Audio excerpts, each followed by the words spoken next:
Howdy y'all! Gizzy is back with another story time video! This one is about my worst experiences of 2017. You know, with Trump, the Emoji Movie, and Rick and Morty fans. I'm kidding! Kinda. Now, to be fair, of all the years I've lived through, 2017 was one of my favorites, mainly because I now have my own little family with my partner and my dog settling in Seattle. I can't put a price on that. What are you, gay? Yeah. Oh! Can I use your bathroom? Anyways, unfortunately, this is my worst experience story time. So, here are all the bad moments of my 2017. So strap yourself in, grab yourself the nearest dog, and enjoy the ride because I'm here to tell you my least favorite moments of this year. Hey, your toilet's clogged. I'm gonna go now. As I clean this, please leave a like and we'll get started. Just give me 1 second. Oh, it's everywhere. So this video is split into 7 key parts. We'll begin with the one most of you folk can relate to. I just called you folk. What am I, 60? Sorry, YouTube demonetization. I need to stop saying those words. The dead memes shall come back to haunt us. Can we make a promise to leave dabbing in 2017? I thought we killed it off in 2016, but here we are. Almost 2018 and it's still a thing. LOL, I'm relatable. Hashtag lit. So this was the year YouTube decided, hey, you know, I actually don't like my creators unless you're a Viner, and slapped a big yellow demonetization button on our videos. Not even a nice color of yellow, it's like a pea color. A pea color symbol. If you're unfamiliar with the yellow demonetization button, this means that your video is unsuitable for advertisers and will appear less or no ads. As a channel who uploaded kid-friendly Minecraft content, somehow I got affected with this problem, and a lot of my income just went down. It was tough, especially running a business. Is the problem fixed? Nope! Looks like we'll be going through this problem into 2018.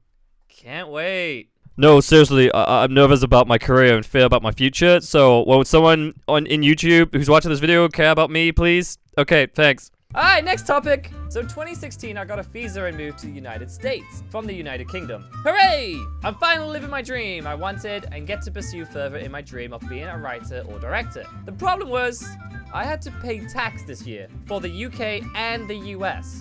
I was making money in the US and in the UK in 2016. This literally ate up any money I had in my bank. I never had to worry about money before, which is kind of nice, but suddenly I was, and it was bad. I started eating scraps off the floor. Not literally, that would have been cool though. Wait, what? At least I don't owe the government money, but now I'm broke. Please, sir, help, I have no money. I can't help you, boy. I'm also homeless. But I'm a YouTuber with 1 million subscribers begging for likes and money. I need it more than you. I'm white privilege. You get my point. Speaking of money, let me tell you about another situation that happened earlier this year too. I ended up paying, at once, 3 different places of rent. Never do this. If you're an aspiring YouTuber looking to live with other YouTubers, chances are you will end up moving out before you hit the 12 months mark. So that's what I did. Before the lease was up, I moved to a smaller apartment with a friend while I had the lease with my old house that I still had to pay rent to. Not only that, but I just started visiting my partner on a regular basis and was using his office for work and was paying rent towards that place too. So for about 3 months, I was paying 3 locations for rent. Oh boy, don't it get worse. One of our roommates in the YouTuber house was hit by a car and he was in a coma for 2 months. He survived and is doing well, so that's the silver lining, but for those 2 months, we had to cover his rent. Let's recap. I was paying an office space rent in Seattle, I was paying for my apartment lease in Los Angeles, and I was also still paying the YouTuber house lease that I was no longer living in, and on top of that, I had to pay my roommate's rent, who was in a coma, on a house I was no longer living in. Plus the whole tax situation, and who said YouTubers had money, right? I had some money issues. The lease finally ended on the YouTube house, and afterwards I decided to move up to Seattle and I left the apartment in Los Angeles, and I could finally save some money. Hooray! I think I need a drink. Ugh. No more traveling for me, please. Or no more spending money on rent. Speaking of traveling, another terrible thing that happened this year was being stuck at an airport for over 8 hours. And you know what Delta does to compensate that? Ooh, free pizza! Hey, so your flight is delayed for 8 hours, but it's cool, right? Because free pizza. Enjoy. Sir, I'm literally missing a VIP party for this.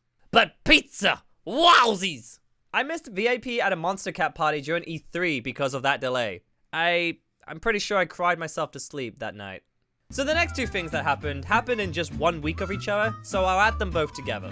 So my grandma passed away this year, and it was tough, and I had to travel back to the UK to visit my family. Little backstory, I had a house in the UK that I was allowed to stay at and only pay rent for when I was visited. So this doesn't involve in the whole rent situation, this was completely separate. So when I was in the UK, I just pay rent and I lived in the attic for a couple of weeks. It was a very nice place.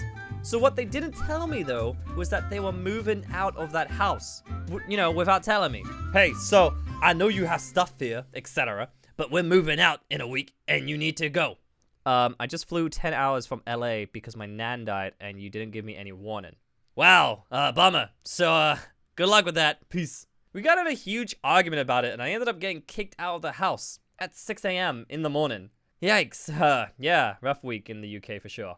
If you haven't left a like on this video already for my painful year, be sure to get on it. So here's the final worst thing that's happened to me this year. Earlier this year, I was told that I needed a root canal. I couldn't afford it because of the whole rent and tax, and you get it. So I was trying to get insurance while I was waiting around paying, my rent and tax. After about 2 months of getting the correct insurance, I meet with this dentist who could fix my tooth that, would be covered under the insurance. This man was the worst I've ever had the pleasure of meeting. He treated me like an object, not a person. Typically, dentists would talk to you and make a conversation and be polite and friendly, etc. This guy, no. As soon as I sat in the chair, he immediately put anesthetic in my mouth. I didn't even know what was going on. What was the procedure? How much was it gonna cost me? He just went straight into work. Not a word to me. And it hurt. He didn't even care about my feelings. And the worst thing about it, he kept lying his belly on my head. I'm gonna tell you a little secret, okay? Come on closer, okay? A man lying his belly on your head while you're going through an operation, it's not a nice feeling. 4 out of 10, don't recommend. After a painful hour with this man, fixing my root canal and putting a crown on and paying a surprising $600, a few days later, the crown in my mouth popped off. This dentist did such a terrible job putting the crown on, it popped off. So I had to go back to him to put the crown back on. But this didn't happen just the one time. This happened 4 times. Eventually, I called it quits. I demanded my money back so I could go elsewhere. And he only gave me half of the money back, by the way. So he only paid me $300. I finally went to a place in Seattle who wasn't under my insurance. And I paid an additional $1,400 to get my teeth finally fixed. I was told I needed a root canal in January. I didn't get it sorted until September. Kids, look after your teeth. I never want to wish to never see anyone again, but this man, I really don't want to see ever again. He's probably still out there making kids cry and YouTubers complain for a video. Subscribe. So yeah, that was my 2017. I really hope 2018 doesn't end up like this year. All I know for certain is 2018 is that I get to apply for a green card. I'm currently on a visa. And I get to do more animations on this channel. So thanks 2017 for everything, and well, here's to 2018. 2018, if you're listening, you better be good to me, yo. Let me have that green card and let the animations do well. You got that? Well, I guess I gotta do what he says, Also, before this video ends, I just want to let you know that my buddy, TheFearRaiser, he's done something similar where he explains his 2017 and...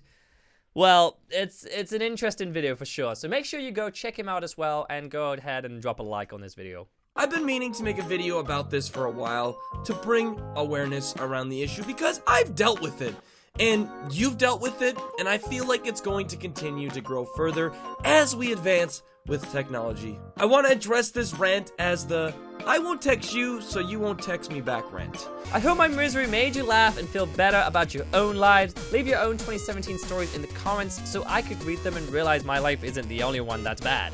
Thanks for watching everyone, and I'll see you soon. Peace!